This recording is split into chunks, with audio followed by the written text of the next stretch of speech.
Okay, so obviously Marvel Rivals is really good. They do everything well, and they don't show any signs of messing it up. They've managed to build a really good reputation as not only an Overwatch clone, but also as a superhero video game.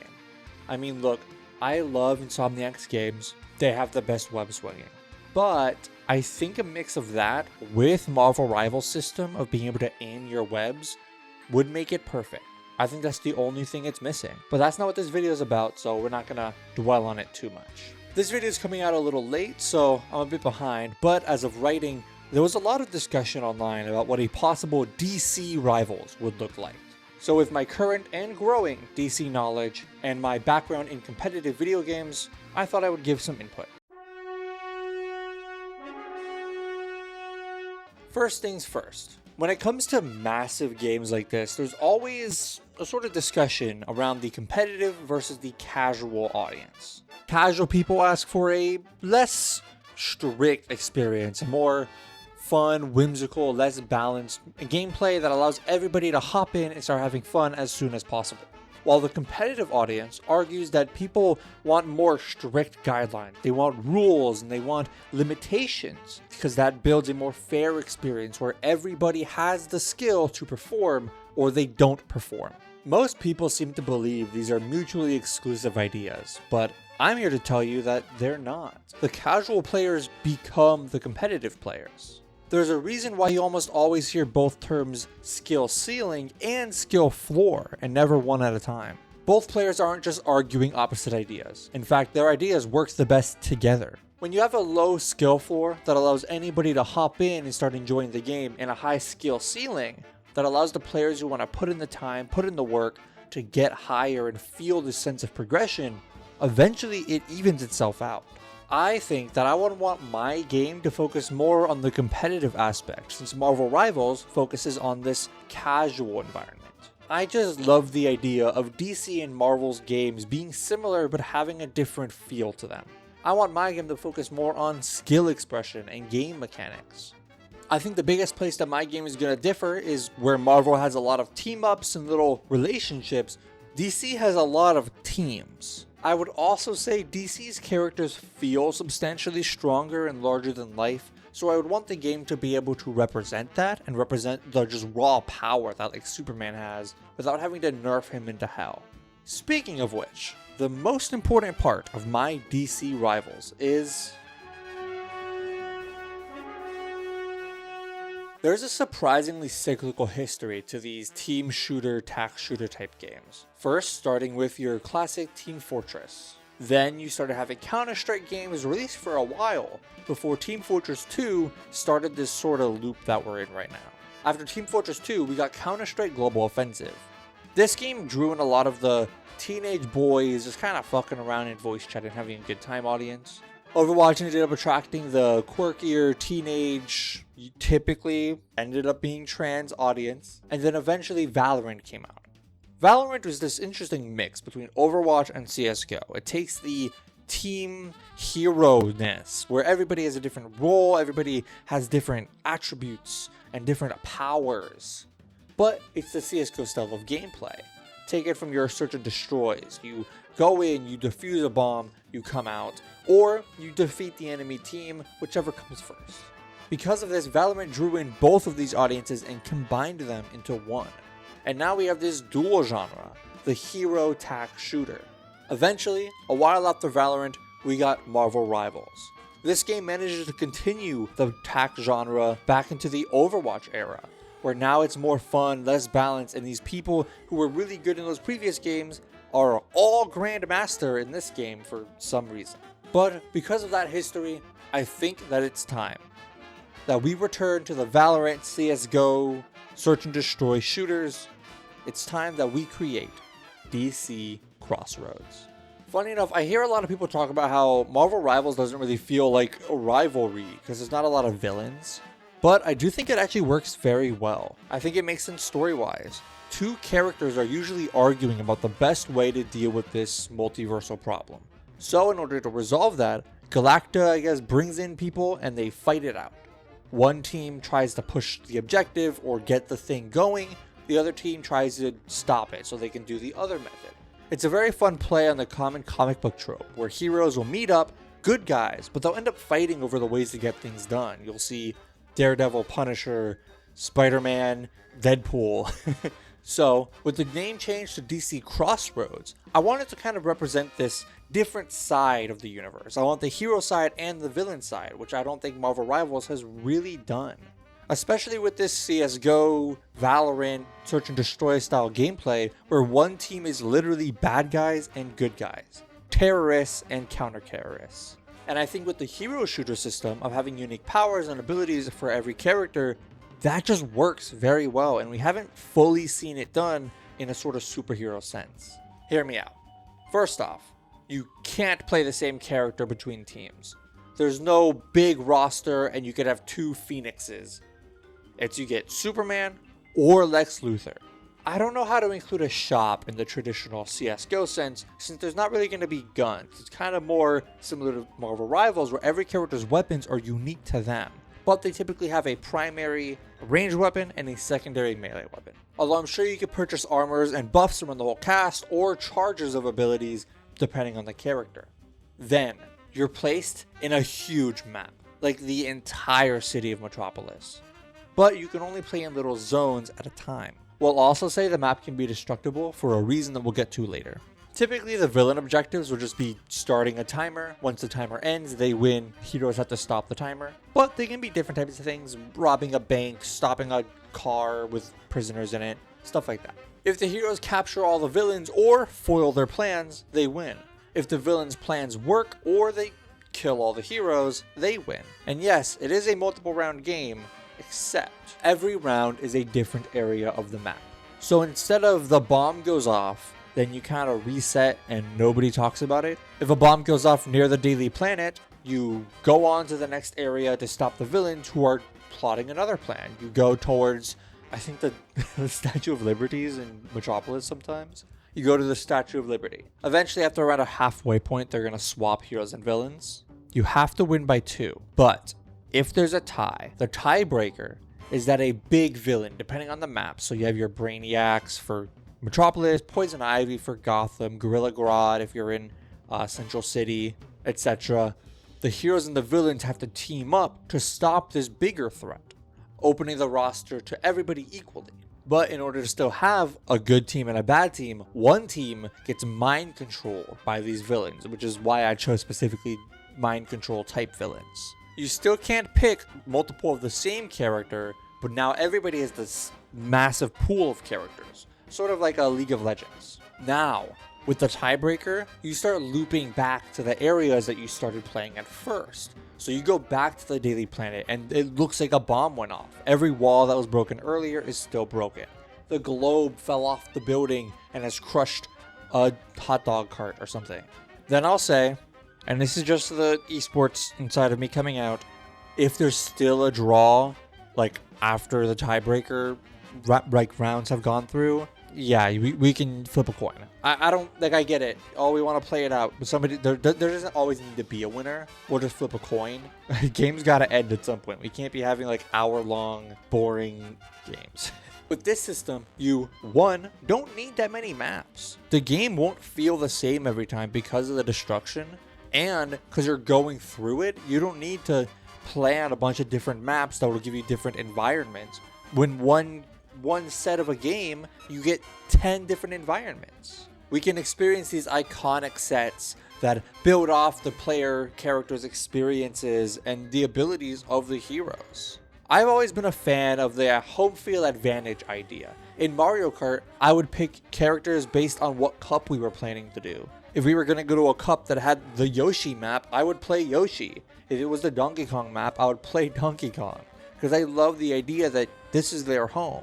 So I think having a city like Metropolis would help Superman, even Batman, because of the open skies that'll allow for stuff that we're going to talk about in a little bit. And having the different hero and villain theme will allow people to get interested in multiple characters. You can't one-trick Spider-Man in this game, or I guess you're Nightwing. You can't one-trick Nightwing in this game because you can't play Nightwing for half of it. So you gotta start playing Blockbuster. I think this makes it a lot more fun because honestly, I'm kind of tired of the multiverse. I get it. everybody's tired of the multiverse. I don't mean like the movies, although I kind of am. But I feel like every game like this is just like, oh, there's multiple. It's a different universe and the other universe and we have to fight them. It's boring. It's whack. It's lame. That's not what all these comics are about. You can have plot and storylines without including the multiverse every time. If this game idea isn't already complicated and controversial, it's time to get to the roster. Welcome back. There's nothing wrong and nothing is different with the scenery. You're crazy right now. You look kind of ugly right now. You should probably smile more. Okay, so clearly the roster needs to be kind of big. There needs to be enough characters in the game for the individual players to feel agency when picking. And since it's easier to come up with villains than heroes, given how many villains there are per hero, I think we should start with good guys. I'm gonna say when it comes to describing roles, I really love the way Marvel Rivals does it. Their roles feel less like a job that the player has to fit into, and more like a personality that the characters have that facilitates their style of gameplay. I'm going to be creating my characters off of this idea of how they would work within the team based on their personalities and skill sets in the comics, as opposed to how I want them to play as video game characters. We're also going to be borrowing the team synergy system from Marvel Rivals with a couple modifications. For example, if Batman and Superman team up, they're the world's finest and they give each other special bonuses and buffs individually. And then on top of that, if you have an entire team filled with Justice League members, you get the world's finest bonus, but you also get a special bonus for just being part of the Justice League. And all the different synergies and team ups that can happen stack on top of each other. This raises some pretty obvious questions that I'm sure you're thinking about right now. I will be answering those questions very soon, don't worry. The first characters in this roster obviously have to be the trio themselves. I'll spend the most time discussing these three characters because I feel like they are the most important for this game, and they're probably some of the hardest to put into the game for a multitude of reasons that we'll get into in just a second. First off, we have our support and strategist. I feel like Batman is very obvious for this role. He's Batman. He's clearly a planner. His whole thing is prep time. That's like the whole joke, the whole gimmick. His projectile would very obviously be the batarangs, with his melee being a couple punches and kicks.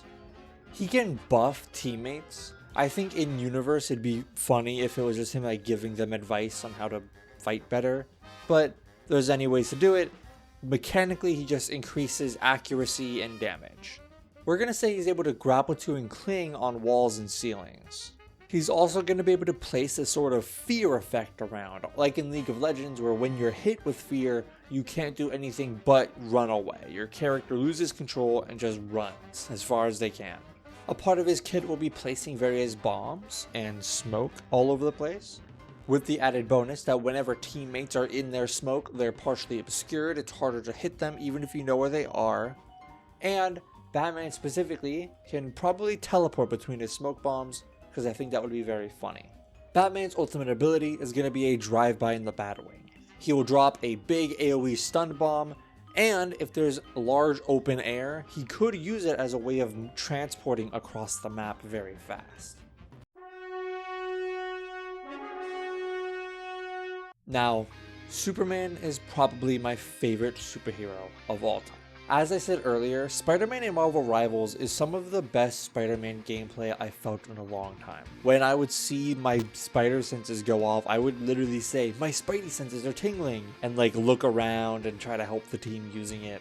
And it feels really good. And given the fact that Superman hasn't really had a good video game adaptation ever, whether it be because of fear over how to make it work, or just not understanding good game design, I want this game to kind of represent what a peak Superman gameplay would be. So I want his power set to be in it, and I want it to be shown. I want it to feel good to fly.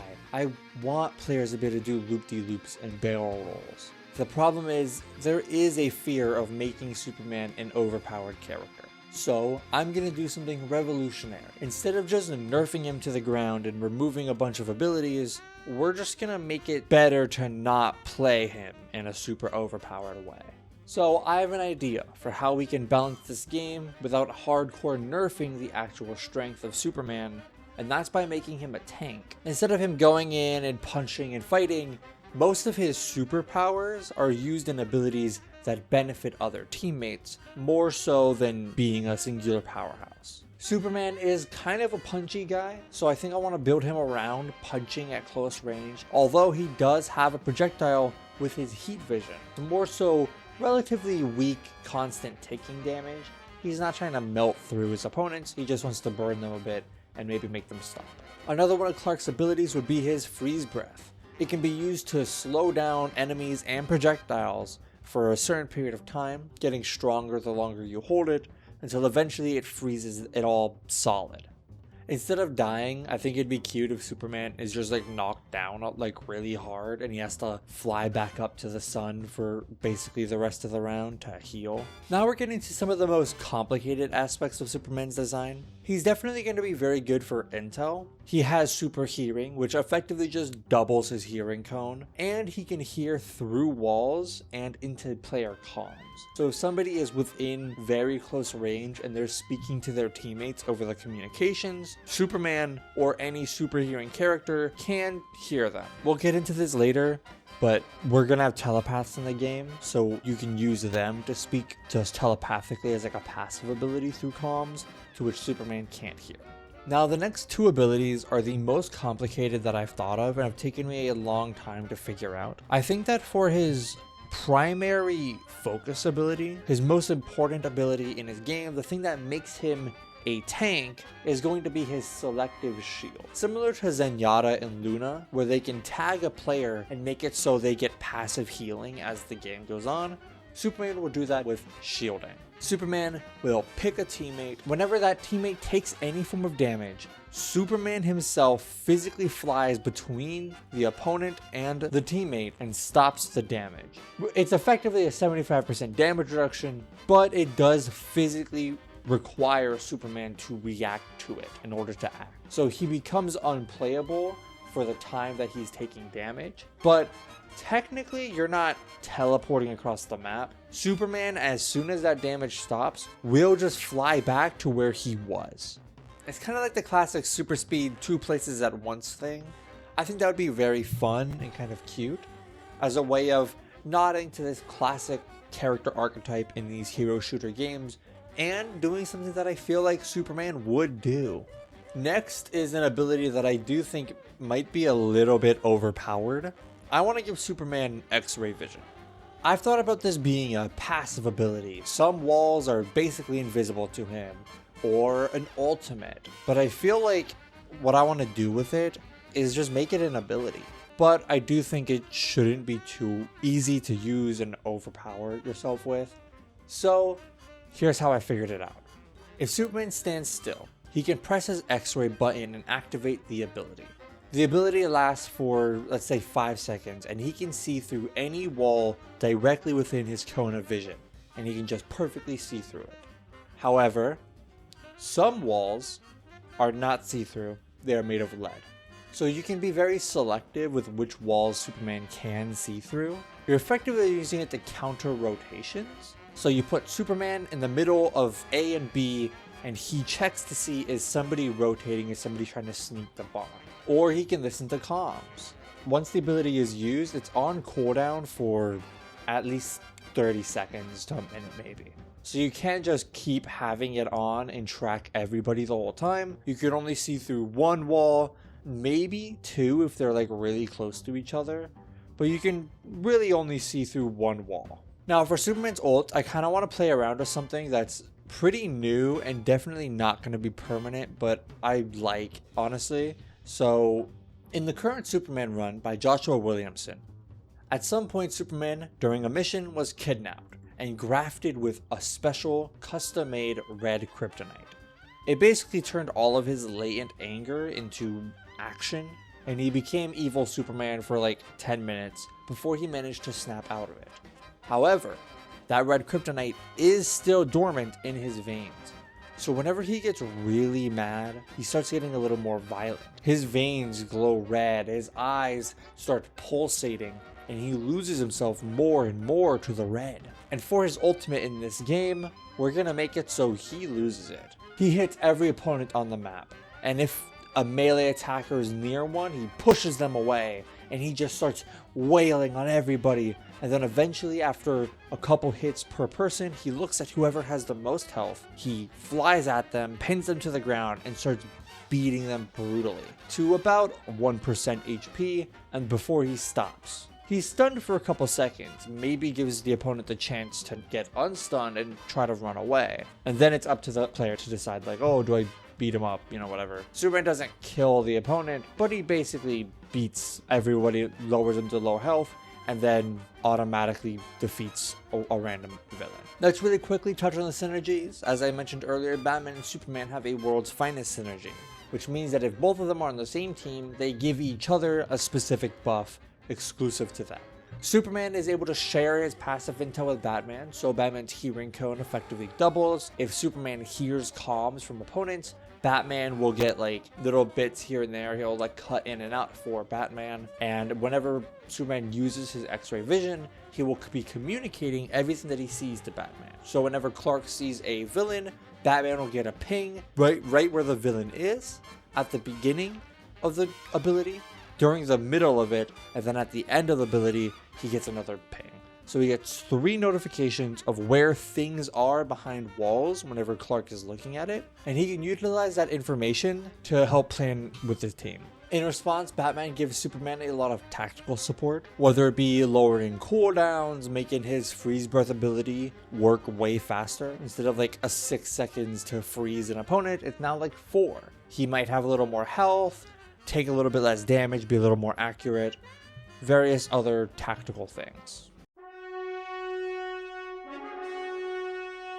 Lastly, we have our DPS/duelist, Wonder Woman. She is an excellent fighter who uses her lasso as a sort of stun/pull move depending on how long you hold the button. She also has her shield, which she holds and uses to kind of run around and stop bullets and, make sure she can clear sight, make room for the team. She will not be having her sword. I'm not a big Wonder Woman head, but I don't think I've ever really been a big fan of the sword. I feel like it's a little too violent, and I don't think Wonder Woman is that violent. Wonder Woman's ult is going to be one where she flies into the air and hits her gauntlets together and creates a huge shockwave that launches opponents and items, maybe even the bomb, backwards, and they all take damage if they hit any walls, depending on how fast they hit it. The projectile can go through walls and can launch opponents into death zones.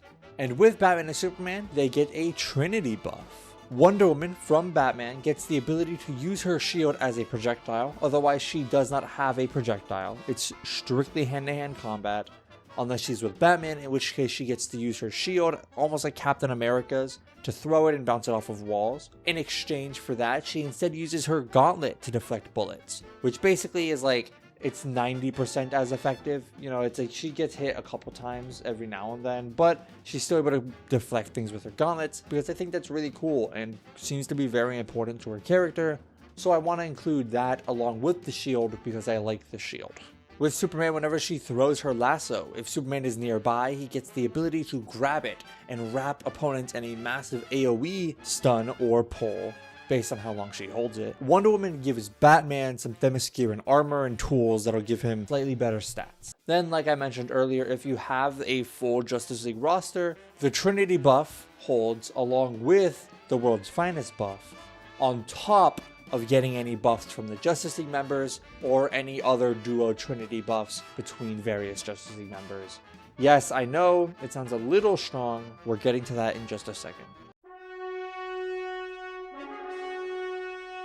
The other side of this roster is the villains. Like I said, this isn't a case of both teams have the same roster. One is just good, one is just bad. I don't want this to be about the multiverse. I don't want there to be multiple Superman, multiple Batman, multiple Wonder Woman, all fighting against each other. I want this to be about the different sides of each conflict. So there is a whole roster full of heroes and a whole roster full of villains. Each bad guy should be able to just counter a good guy. Not necessarily their good guy, but for sure one of them.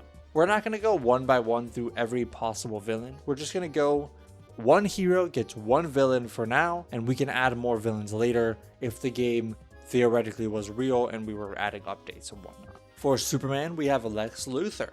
Obviously, Lex Luthor is a strategist, planner type guy. He's almost like a Batman. He uses a lot of his resources to aid his team against some of the stronger aspects of the heroes and how they function. So he can place lead protections on walls to stop Superman from being able to see through it.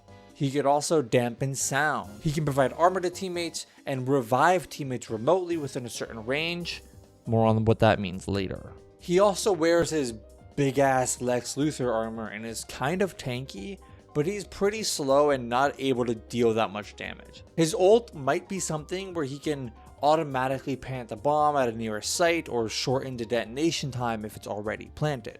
Sort of like a Gecko in Valorant. So since we already have a planner for this like type of group that I'm doing with the Trinity's villains, I don't want to do the Joker. Also because I don't want to do the Joker, man. He's everywhere. He's everywhere.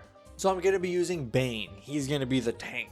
He can make himself stronger. He can provide buffs to teammates by giving them venom. He was definitely going to be able to tank a lot of damage.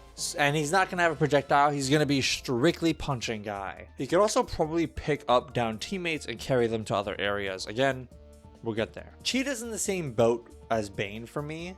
She's been done, but never super well. And although I'm not a big Wonder Woman reader, I've always been a fan of Cheetah relatively, and I would love to explore her character more. I really want this game to be similar to Marvel Rivals in the way that it introduces characters and concepts to a wider audience. Cheetah is definitely similar to Superman with the giant hearing cone, although she does not have X-ray vision. She'll be able to run on and jump off of walls. She's extremely agile. She'll focus more on hand-to-hand combat, but be very speedy, and I'm going to give her a spider sense-like ability, but this time more of a quick time event where if you use her ability as her like senses start going off, you get a quick dodge and maybe a reflexive attack. Although there will be a cooldown. Now, we really quickly have to talk about balancing this gameplay loop. You've heard probably already, there's down teammates, there's revivals, but if Superman's down, he flies away. Like, what's going on here? Well, it's really hard to make team synergies for villains. That's kind of the whole thing. There's not a lot of good villain team-ups. There's a lot of villains, their relationships with each other are kind of limited to the heroes they fight. So, for example, Bane is a part of a couple groups. Bane is a part of the Arkham Asylum people, and I think he was in the League of Assassins, and I want to say the Secret Six, but because we're only doing one villain per team, we can't really do that, because most of these teams are other Batman villains.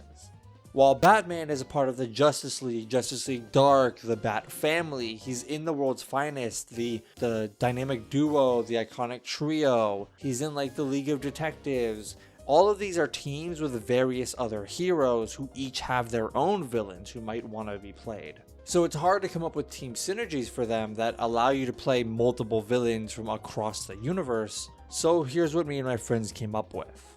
Basically, all the hero buffs and team ups and synergies, all of them stack on each other, which does make it really hard to defeat them. They're effectively immortal, but when a hero dies, they're gone for the rest of the round.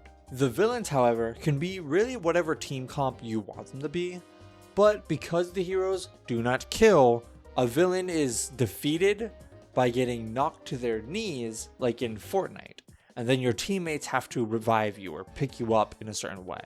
Projectile characters can still shoot projectiles when they're downed, and they can move kind of slowly, but they are losing health.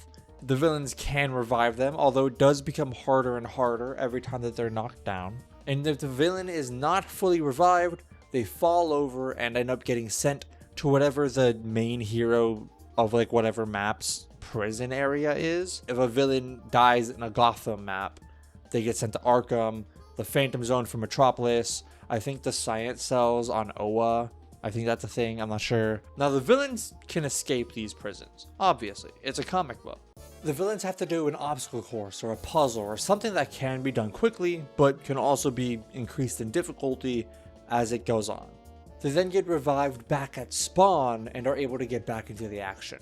And now we can build villain teams and tools and abilities that allow them to pick up knocked players from a distance or bring them back up remotely, which could theoretically, like a villain could get knocked down, crawl behind enemy lines when they're not being focused on, and then get remotely revived, allowing them to attack the backline. Or they can get lifted into cover and brought back up instead of having to crawl all the way back. Maybe we can have some villains with abilities that allow them to move the quote-unquote bomb between different sites.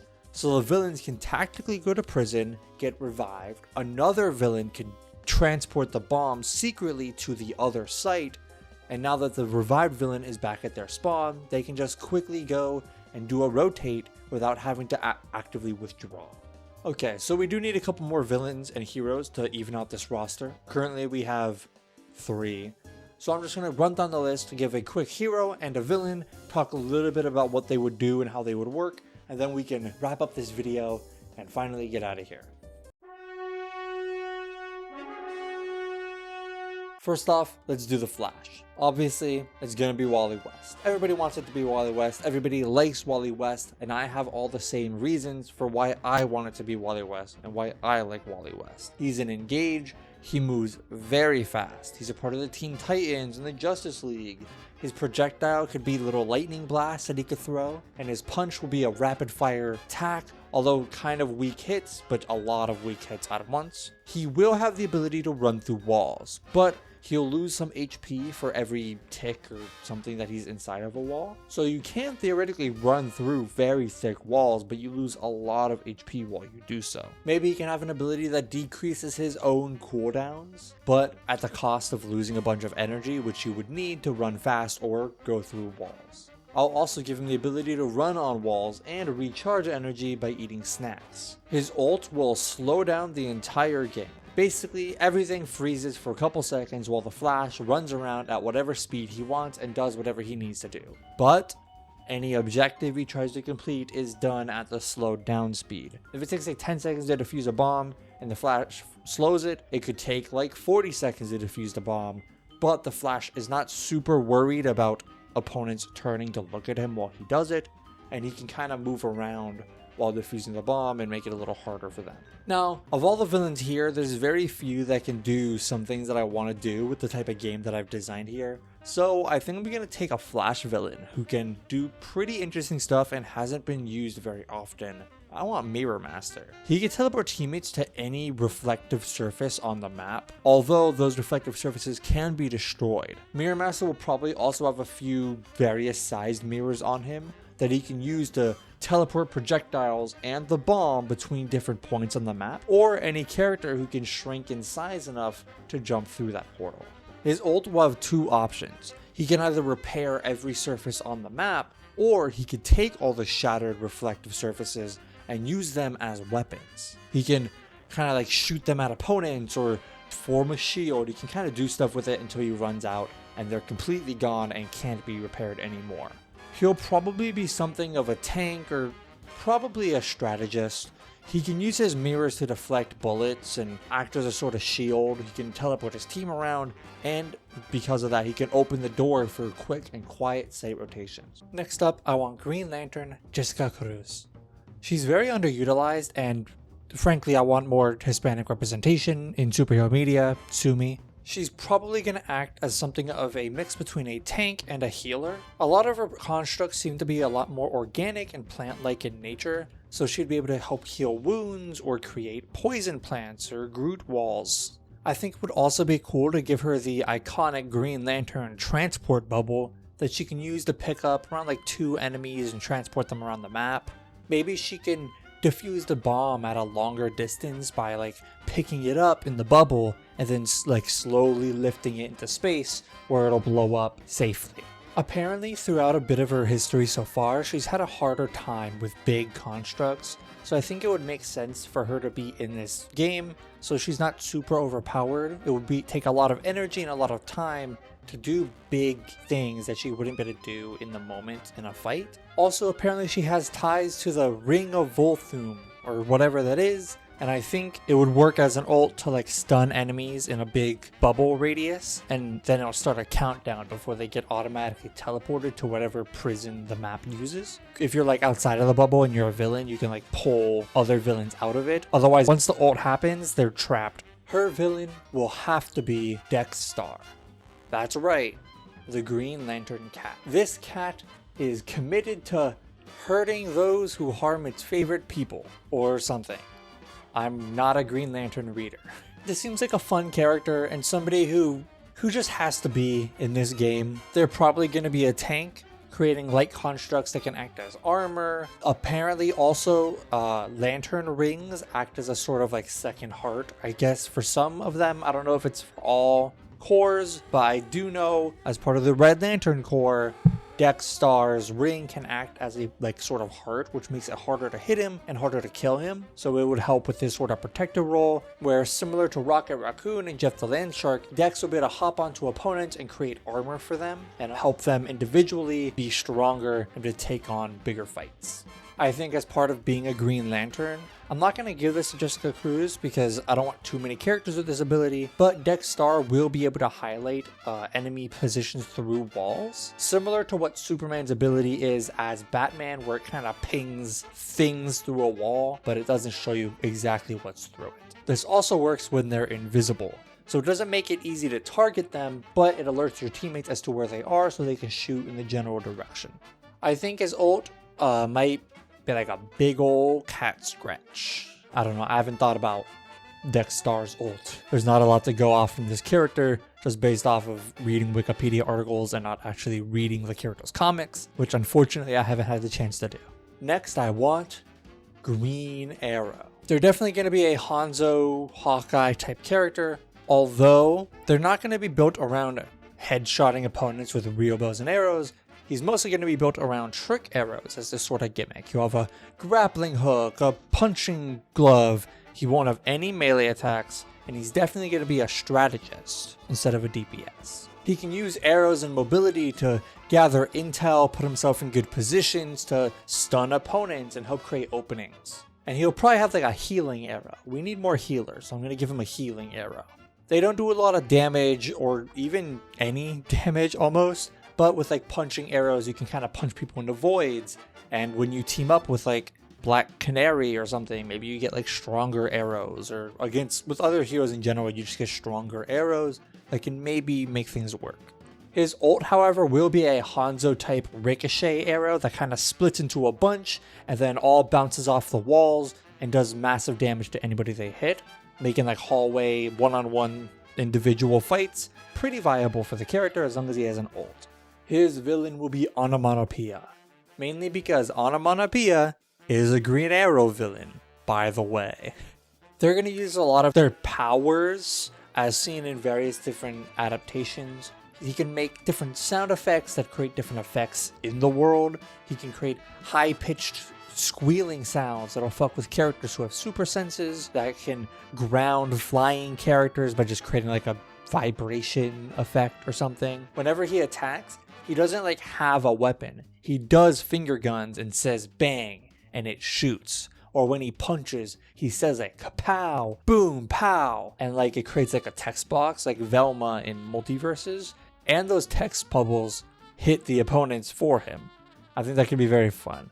Next, as I mentioned with Green Arrow, we're gonna have Black Canary. I like her a lot.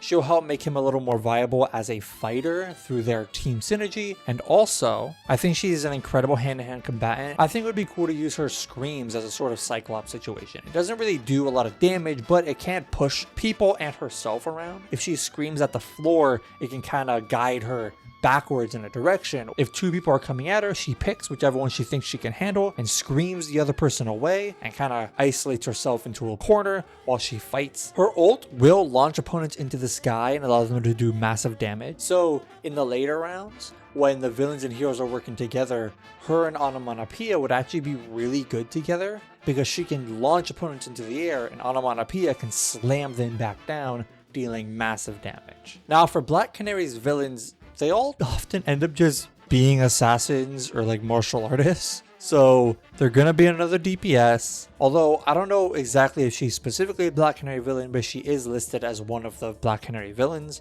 I'm going to be picking Cheshire. I think her handling of poisons will create a lot of interesting gameplay ideas. Maybe her ult will like throw poison darts at the entire enemy team and force them to like take time to pull it out or take constant damage. Yes, Superman can also be affected. It's laced with kryptonite. Maybe she could like teleport or do ninja shit. And she'll be less of a 1v1 fighter and more of a Teemo type character. But that's the most interesting thing you could do without just making another Black Canary. Now, these last three are very important to have. Either because they're an iconic character, or they're underseen in just media, or just because I think they can provide some sort of ability that we don't have in the game that we might even need given stuff that I said earlier, or just stuff that would make sense for this type of game. Like the character Martian Manhunter. Martian Manhunter is really cool, and although I haven't read a lot of his comics, I do find his abilities incredibly intriguing, and I would argue more valuable than Superman. Like if I could pick between Superman or Martian Manhunter of powers I have in the real world,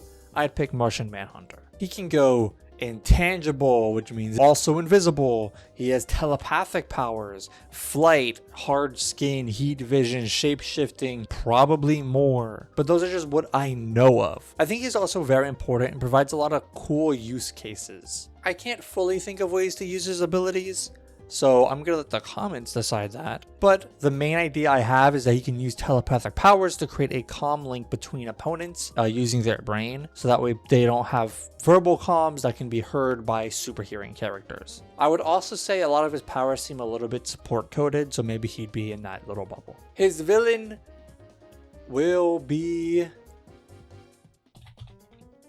Decay Duraz. She has telepathy, so it would be like balanced. You would have a villain with it and a hero with it, so it's not like unfair. She does seem kind of cool based on like her descriptions I found. But she'd probably be pretty similar to Martian Manhunter. Comments can figure that one out. Next is gonna be Aquaman and Black Manta. This is an iconic hero and villain duo, and having an Atlantis map would be very fun. Currently in the comics, Aquaman has the ability to control water. It's a long story, and I'm sure it's not going to last for a long time, but it would be cool to do something in this game where maybe he has an amulet or a magical jewel that allows him to control water in like a smaller capacity. So he would have like water manipulation and oh fuck. Okay, then we're going to make Black Manta the villain.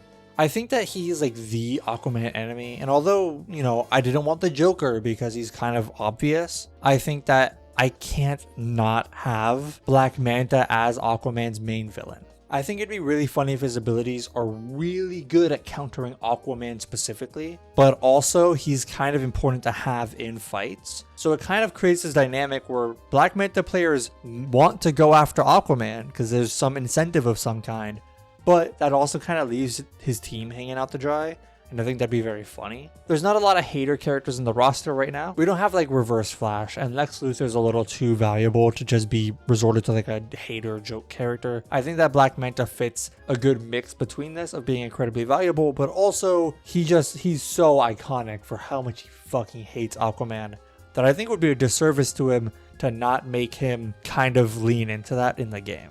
And my final pick, if you can't tell, I'm getting kind of tired, this video is way too long, is gonna be the Atom and one of his villains. Atom seems actually kind of cool. I've been reading the Atom Project a little bit here and there, and although it's not my favorite comic, I think it is very fun and introduces a lot of cool ideas. I'm not big into his area of the DC universe, but Ray Palmer is kind of a cool character, and his size-changing powers provide a lot to this game and create a lot more dynamic situations. For his villain, I'd preferably like one that can also size change, and based off of Google, I don't know for sure, I think Kronos, who has time traveling abilities, can also change their size. I'm not sure for certain. I haven't read a comic with him in it, but that's what the internet says he can do, so I guess we'll pick him. Time manipulation can be really cool to like revive teammates, rewind time kind of like a tracer, maybe in like a group setting. His ult can rewind the whole group back a couple seconds. I'm mostly out of ideas,